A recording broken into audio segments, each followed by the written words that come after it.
10 citations. Thème, âme. 1. Le péché, c'est ce qui obscurcit l'âme, c'est ce qui s'oppose à la joie. André Gide. André Gide, écrivain français, a écrit « Le péché, c'est ce qui obscurcit l'âme, c'est ce qui s'oppose à la joie ». Cette citation souligne que le péché est quelque chose qui assombrit l'âme, qui la rend sombre et trouble. En s'opposant à la joie, le péché crée un obstacle au bonheur et à l'épanouissement de l'individu.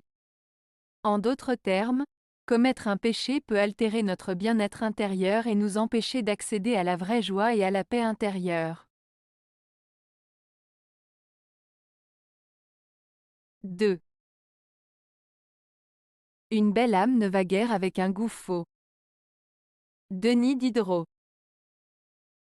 Cette citation de Denis Diderot, « Une belle âme ne va guère avec un goût faux », signifie que quelqu'un de noble, de bon et de généreux ne saurait apprécier ou être en accord avec des choses de mauvais goût, superficielles ou de qualité médiocre. En d'autres termes, une personne de grande valeur morale et intellectuelle ne peut pas être en harmonie avec des choses qui manquent de qualité, de profondeur ou de sincérité. Cela souligne l'importance de la cohérence entre nos valeurs intérieures et nos préférences extérieures. 3. L'âme est un outil pesant. Jean Giono. Dans cette citation de Jean Giono, l'âme est un outil pesant. L'auteur exprime l'idée que l'âme, c'est-à-dire notre être intérieur, notre essence profonde, est un instrument puissant et important. L'emploi du mot « outil » suggère que l'âme est un moyen par lequel nous agissons et interagissons avec le monde qui nous entoure. Le qualificatif « pesant » souligne la valeur et le poids de l'âme, indiquant qu'elle a une influence significative sur nos actions, nos pensées et nos émotions. En résumé, cette citation nous invite à réfléchir sur la force et l'impact de notre âme dans notre existence. 4. Je suis voyageur et navigateur. Et tous les jours je découvre un nouveau continent dans les profondeurs de mon âme. Khalil Gibran. Dans cette citation de Khalil Gibran, l'auteur utilise une métaphore pour exprimer son cheminement intérieur et sa quête de connaissance de soi. En se décrivant comme un voyageur et un navigateur, il suggère qu'il explore constamment les différentes facettes de son être. Le fait de découvrir chaque jour un nouveau continent dans les profondeurs de son âme symbolise sa recherche perpétuelle de vérité, de compréhension et de croissance personnelle. Cette citation souligne l'idée que le voyage intérieur est infini et que chaque exploration de soi-même peut mener à de nouvelles découvertes et à une meilleure connaissance de soi. 5. Chaque âme est à elle seule une société secrète. Marcel Jouando.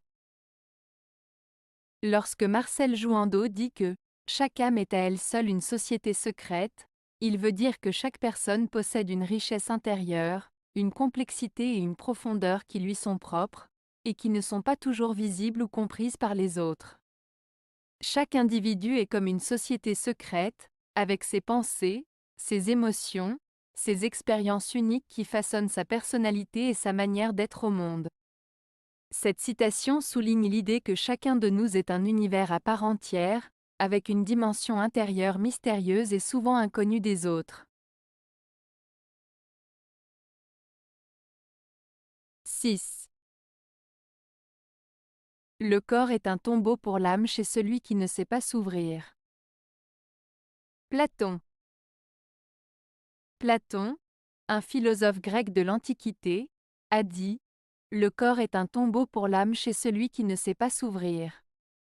Cette phrase signifie que pour Platon, l'âme est emprisonnée dans le corps comme dans une tombe, chez ceux qui ne parviennent pas à élever leur esprit et à accéder à une compréhension plus profonde de la vie et de la réalité.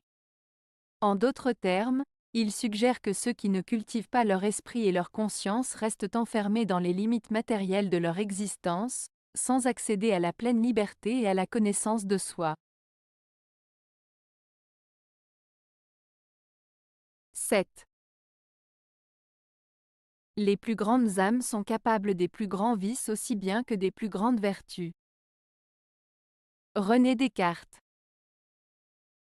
Cette citation de René Descartes signifie que les personnes dotées d'une grande intelligence et d'une forte personnalité ont la capacité à la fois de commettre de grandes actions vertueuses et de grandes actions mauvaises. En d'autres termes, les individus les plus talentueux et les plus brillants ont le potentiel de faire le bien autant que le mal, car leur force intérieure et leur détermination peuvent être utilisées dans des directions opposées. Cette citation souligne la dualité de la nature humaine et met en avant le fait que la grandeur d'une personne peut se manifester aussi bien dans ses actions positives que négatives. 8.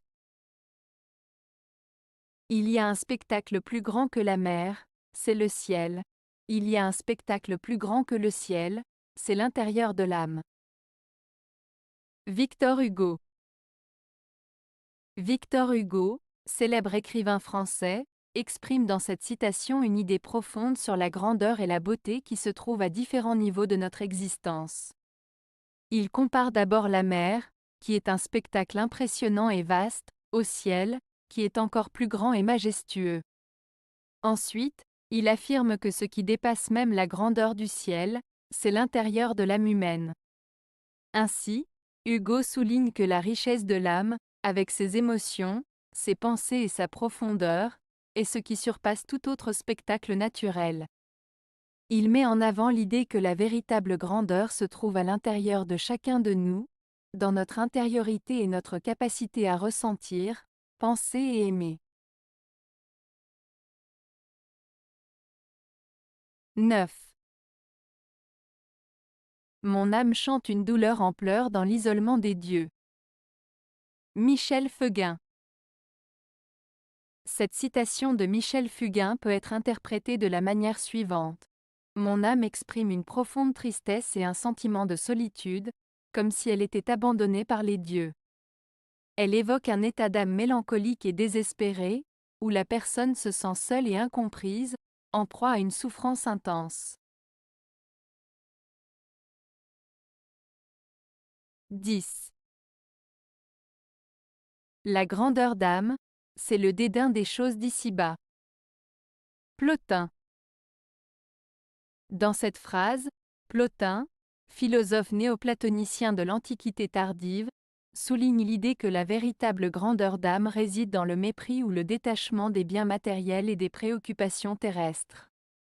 En d'autres termes, une personne dotée d'une grandeur d'âme selon Plotin est celle qui ne s'attache pas excessivement aux possessions matérielles, aux honneurs ou aux plaisirs éphémères de ce monde, mais qui recherche plutôt des valeurs plus élevées, spirituelles et intemporelles.